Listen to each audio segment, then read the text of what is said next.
Yeah, my people, some of you have seen the video of what transpired at Orifite, the country home of Barrister Ejiofor, the counsel to Nnamdi Kanu. That carnage is unheard of and is totally condemnable. Since the incident happened, I've been trying everything possible to dig down to get the real facts of that story, what transpired there, how it happened, and why it happened. And I've been getting so many fillers, different stories coming from different people and different places. You know, when something like this happens, you hear so many versions of the story, and each party saying it the way it will suit them. But on this platform, we see it, we say it the way it is without being biased. Um, First of all, I want to get you to see, if you have not seen the video of made by Barrister Ejiofor concerning what happened in his country home, I want you to listen to it. I'll be right back. I'm here direct at Barrister Ejiofor's compound. Today, 2nd day of December 2019. The Nigerian police force came here and destroyed, they burned down the house of Barrister Ejiofor, they set it ablaze. They kill innocent citizens, they kill innocent people. Look at it here. They destroy a whole lot of things in his compound, they set it ablaze. Look at the Barrister Ejiofor's home. They set everything ablaze. Good afternoon, everybody.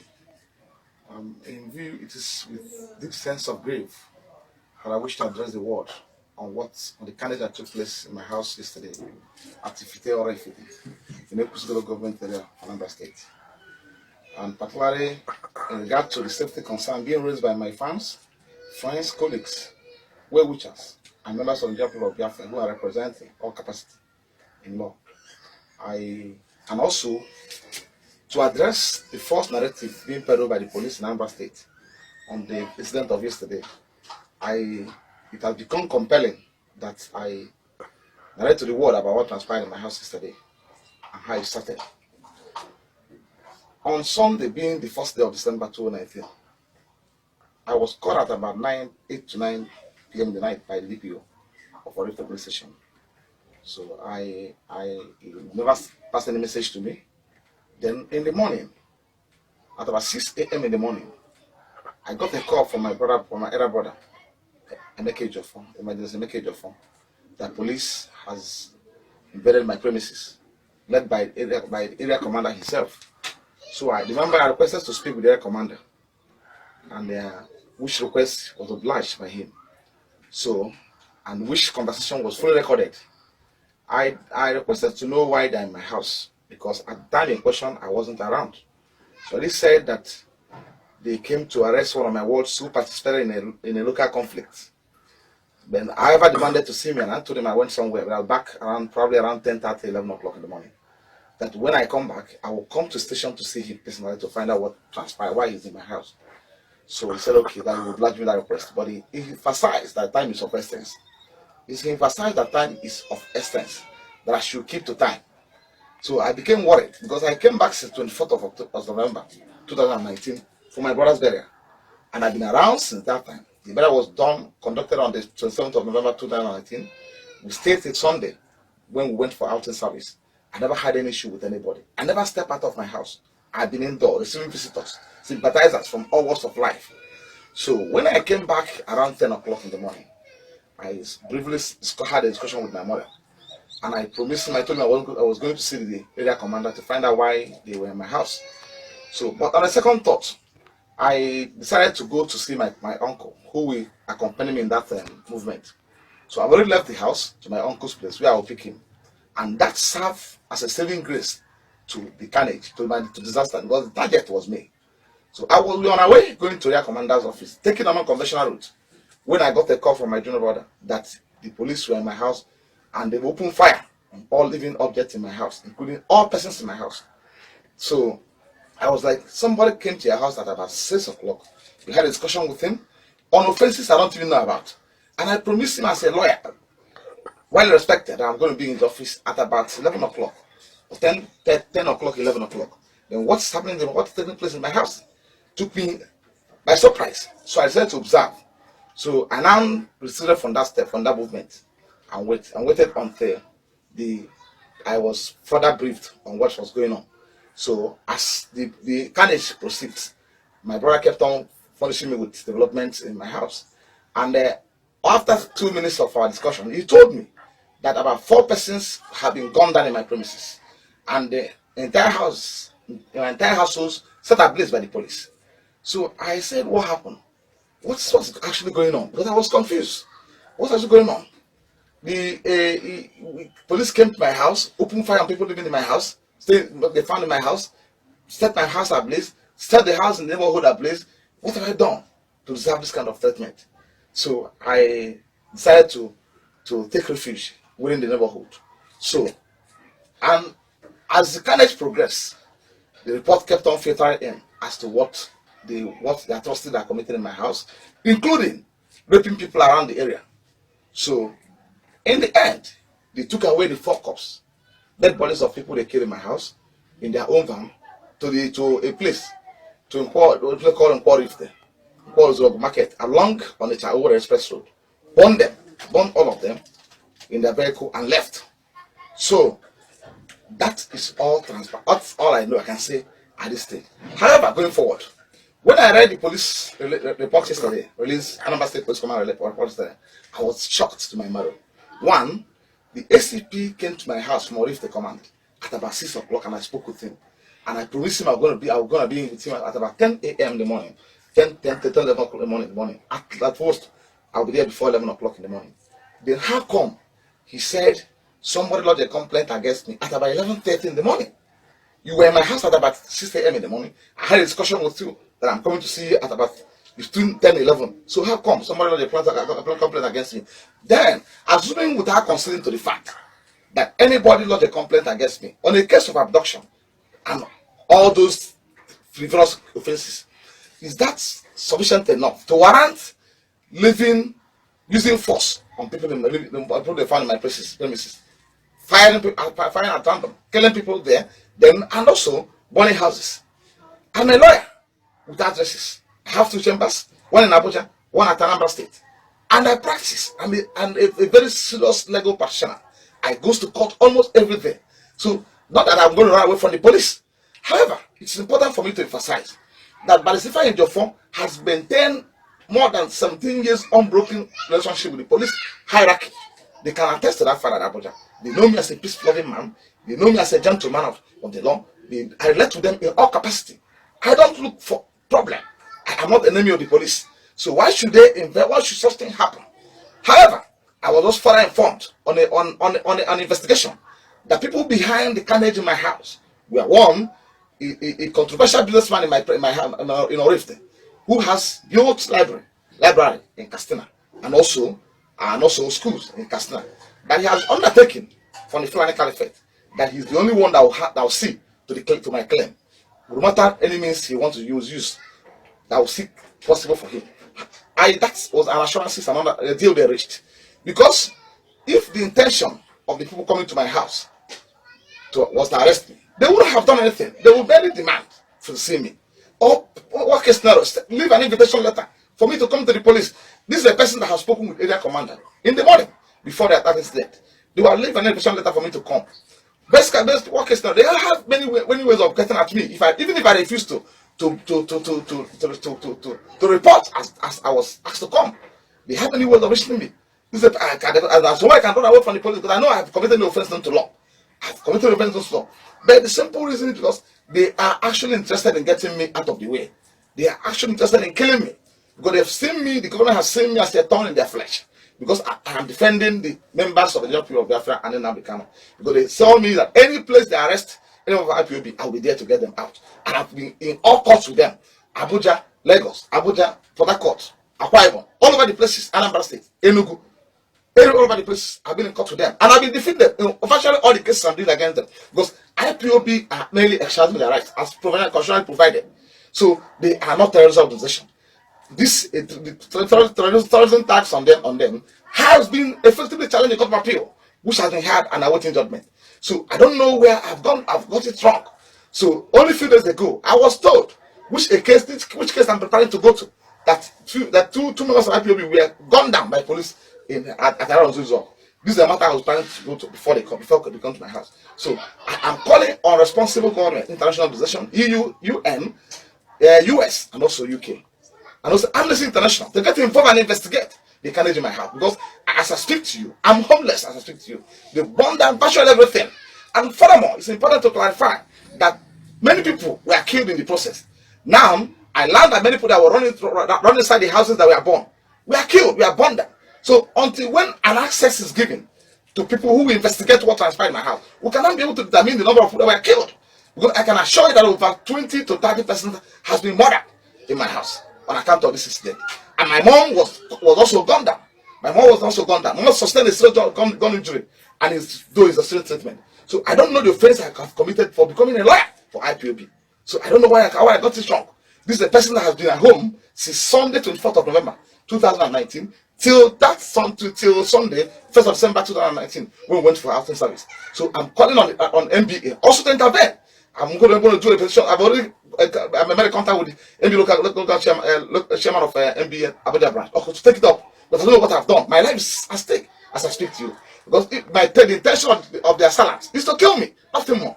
Thank you very much. Thank you very much. So I want this matter to be speedily investigated. Speedily investigated. Speedily investigated. Thank you so much. Furthermore, it's important to pass this message to the whole world that if my house will be attacked in this manner, done by the police in conjunction with the military, it shows that there's nobody in the southeast region who is saved. That's what it means. If my house can be attacked in this manner and people gone down in this manner, that shows that there's no southeast person, there's no southeast who is saving the hands of the security agents. Right. It's also important to emphasize no policeman corpse was found in my premises. Because I have got to say that. Then their vehicle was not found in my premises. Nobody was killed. No police was killed. They took the corpse of the people they killed. The civilians they were killed in my house to the expressway, burn them down, and also burn the vehicle. So I am very, very familiar with the workings of the system. Very familiar by virtue of my relationship with the police. I know that if at all that the police is actually investigating those frivolous and small criminal allegations against me, what they would have done in the first place. Thank you so much. Finish. You have seen it, what Barrister Ejiofor said, and made serious accusations and allegations on the Nigerian security operative, the police, concerning the killing in his country home. Even his own mom was shot. Yeah, and many people injured, houses burnt. It speaks volume on the professionalism, the level of professionalism that is being exhibited by the Nigerian police force. This is not the first time it's happening. It happened at Aba.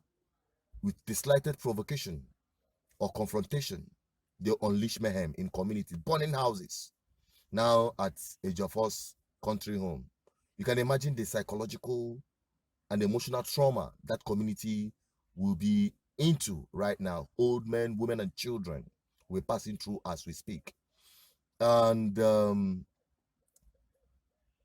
I must say that there is nothing that could warrant such action by the police force. You see, from their own side of the story and from other feelers that I got, they said that they went to arrest Barrister Ejiofor. I asked, why? And they went there in a commando style. The only madman go see filling station, carry naked fire, enter there. Or see naked fire where they burn, carry fuel, they pour inside. The only madman to do that thing. Why would the Nigerian police authority or police force go to Barrister Ejiofor's compound or country home because they want to arrest some members of IPOB, which they tag terrorist organization or tag terrorists? Eh? What have they done? Normally, Barrister Ejiofor, being the lawyer of IPOB, definitely during his brother's burial, we have IPOB members all over his compound. And they will be there to, identify with him, be part of it, because he has helped them in so many ways. And by the way, tagging peace agitators, peaceful agitators, terrorists. Does that make the Nigerian security operative better? They can channel their strength and energy and this their commando style at the northeast. That is where it is needed, where Boko Haram is ravaging, killing their own colleagues, killing police officers, army officers, even civilians. Why don't they channel this their energy towards that side and leave peaceful people of the southeast to be, honestly speaking? And it's quite unfortunate in a country where terrorists, so-called Boko Haram that repented, are now being pardoned, rehabilitated by state fund, and reintegrated some of them into the Nigerian armed forces. Whereas those agitating for self-determination through the due process of law, through peaceful process, attack terrorists and attacked at the slightest provocation. In fact, is a case everybody should, every one of us have seen it. I don't need to say too much, but I want to use this opportunity to advise my own people, the Biafran agitators. You see, and at the slightest provocation, the Nigerian security operative will find reasons to attack you, to decimate you, to unleash all manner of horror, just like we have witnessed at Orifite and other places as well. That is the reason why you have to apply wisdom. Number 6, Akonuche. We must apply Akonuche. You should try as much as possible to avoid anything that will bring you into confrontation with Nigerian security operatives. Try everything possible. They would look for any means possible. They've tagged Biafran agitators. I'm not talking to IPOB alone. I'm talking to all Biafran agitators because they see you as same. So don't think, they talk about the one section of people. No.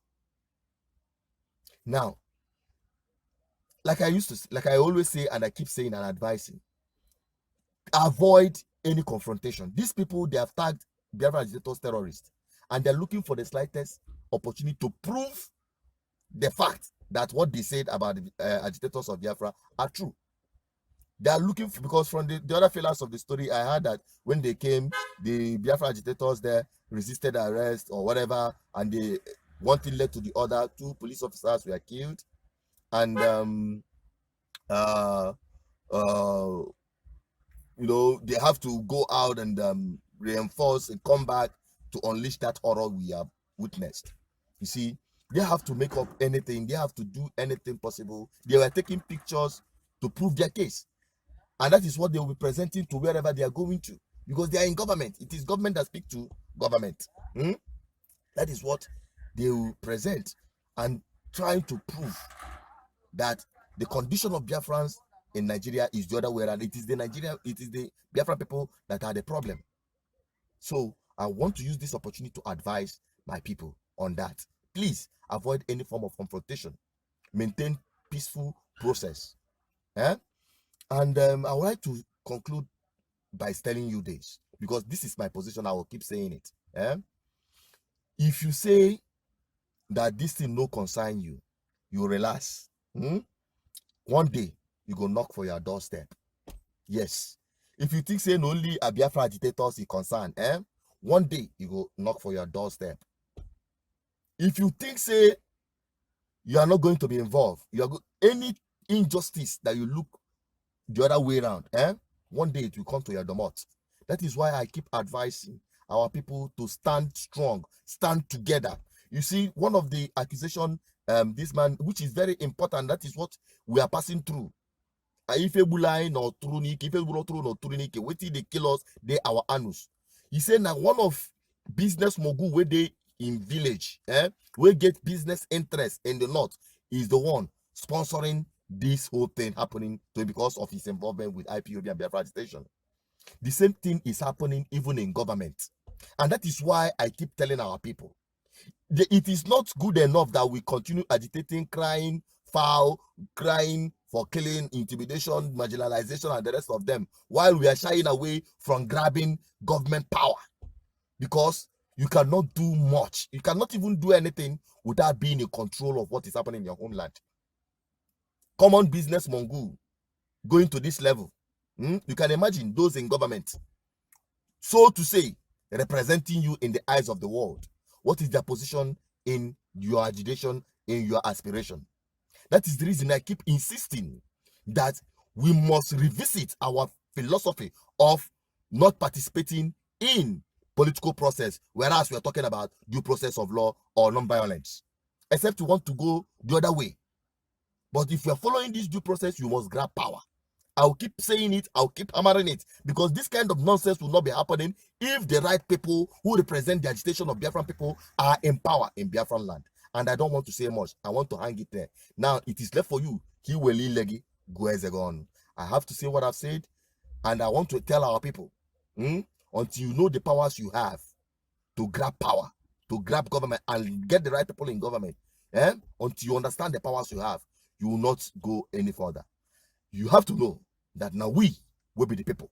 Now we be government. Now we be government.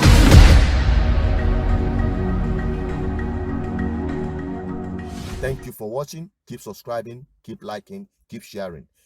Invite other people to love this platform, subscribe to it, be part of what is happening here. Invite more people, share our content to all your social media platforms, Facebook, Instagram, WhatsApp, whatever platform you find yourself. Keep sharing this video until we get to the promised land.